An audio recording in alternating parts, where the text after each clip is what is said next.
A while ago, during one of my visits with a family, I met a teenage boy. To protect his identity, I'll call him Johnson. When I first met him, he barely spoke. Every question was answered with one or two words. At first, it seemed like he was simply being rude or difficult. But after spending time with him, I discovered something important. He wasn't refusing to communicate.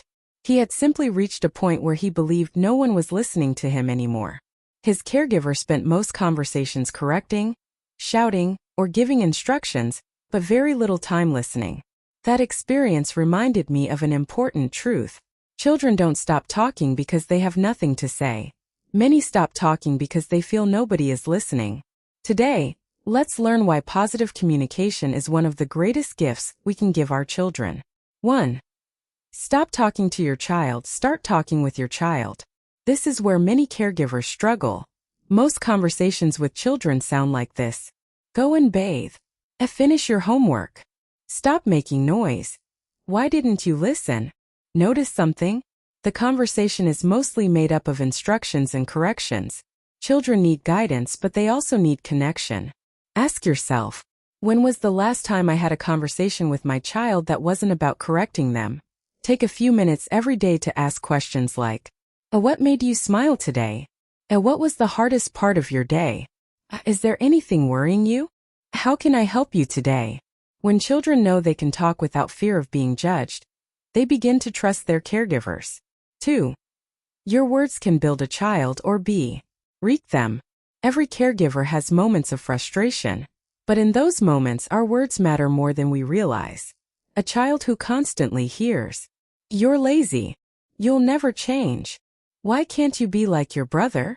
You're always causing problems," may eventually begin to believe those words. Children often become what they repeatedly hear about themselves. Instead of attacking the child's character, address the behavior.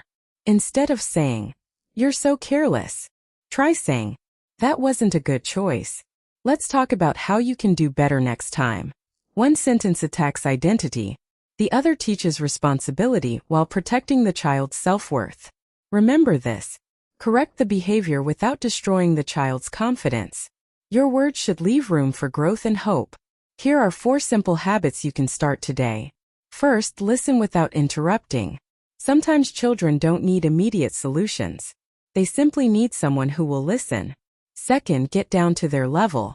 Instead of shouting from another room, kneel or sit where you can make eye contact. It shows respect and helps the child feel valued.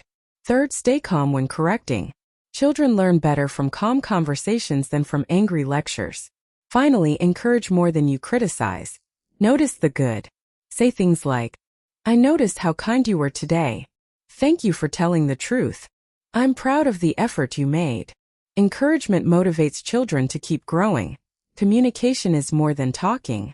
It is making another person feel heard, understood, and valued. As parents and caregivers, we should ask ourselves, when my child thinks about talking to me, do they feel safe or afraid? Because the goal is not to raise children who fear us. The goal is to raise children who trust us enough to bring us their mistakes, fears, dreams, and questions. Remember, the conversations you have with your child today become the relationship you have with them tomorrow. Choose words that build trust, strengthen confidence, and fill your home with hope.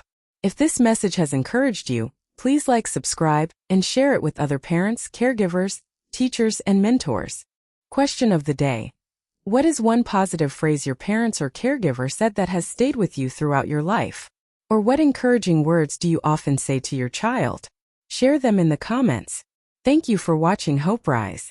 Together, let's strengthen families, empower children, and create homes where every child feels heard, valued, and loved.